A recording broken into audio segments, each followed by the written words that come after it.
interject here? Yeah. Because again, you go from point to point to point to point. I apologize. Let's do 4 hours. Well, no, I just want to interject because this is going to educate people. Yeah. What did you just say? I said for men, we can tell very quickly if we would sleep with a woman. Yes. Now, for women, they can tell very quickly if they wouldn't sleep with us. Okay. Well, again, in that case, when a guy looks at a chick, if they've got a vagina, depending on who will find out, will determine whether or not he will have sex with her. For sure. I don't care what someone says. You know, I only sleep with hot chicks. Bullshit. It depends on the moment, but you'll bang damn near anything depending on who would find out or not. So again, no one will find out. You whack that real quick, and you want to whack that real quick, you'll do it. And a guy don't take a lot to fuck. Correct. A woman wants to have some sort of connection. Not all of them. Some of them are just, they're horny as dudes are. But some of them, they want a connection, an emotional connection. That's why that's the case. But women can see you and tell you if they would physically be attracted to you just as quickly as a guy. That doesn't mean they're going to have sex with you. No. Yes. But they can tell you. But they can also tell you if they're never going to have sex with you. I think just visually? Just over the first instinct that they get from talking to a guy. When I talk to women, they're like, I don't know if I'm going to sleep with the guy very quickly, but I know when I'm not going to sleep with the guy. And so I think it's very different because what do they say it is? Women, when they look at men, have imperfect information. They don't know if he has the attributes that she's going to find attractive, because women care more about a man's status and ability to acquire resources than the other way around. Whereas when we look at women, we see a hip to waist ratio, size of breasts, facial symmetry, and signs of youth. So our information, we get perfect information immediately. And that's why it's different. Going back to what you said, there's a seduction process for men and women. For men, the seduction process only includes one thing, which is attraction. If we are attracted to a woman, and that we would have sex with her behind a dumpster.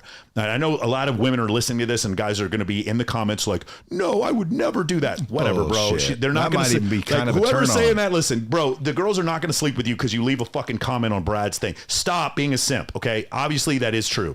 The second part though is women have their seduction process includes comfort and attraction. That's why it's very, very different. Women will say often, I want a man to bring me flowers. No, you want a man you're attracted to bring you flowers. If a homeless person came up on the street and brought you flowers, your vagina is not going to go wet for him.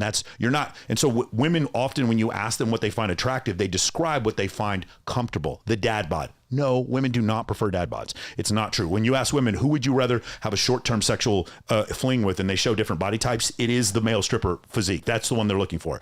So it's like the studies are in on this. But women will say this stuff. Also, the thing about men being medium ugly, stuff like that. Why though? What do you mean? Why do they prefer long term with the little dad bod, but short term with a Chip and Dale? It's not that they prefer it. They found a man that so notice whenever they talk about the dad bod, it's always like Vince Vaughn or Seth Rogen or it's Elon Musk or it's fucking. Some women think the dad bod is Jason Momoa. What they're doing is they're looking at men who are already extremely high status. So they're already attracted, and they're saying, what would make it more likely for him to stick with me during the pregnancy? When women get pregnant, men often produce a lot of prolactin, and you see men will often gain weight when their wives get pregnant. What they're looking at is the evolutionary sign that the man is going to stay with them. And as he gets more heavier, it's less likely that he's going to go out and cheat. That makes her feel more comfortable. So what she's describing is something that makes her feel comfortable, but she's describing it as it is an attraction cue, and it is not an attraction cue. And so I think that's what the difference is. For men, we're not confused because we know if you tell a man, hey, what do you like? It's like, well, I like brunettes with green eyes, whatever. And if you look at his search history, you're going to find brunettes with green eyes. Men are very clear on what they're attracted to. Women often will state they're attracted to something when what they're really stating is what they're comfortable with. I'm looking for 5 men who want to learn how to level up their social circle and attract high quality women using nothing but your IG in 5 days. If this is you, hit the link below.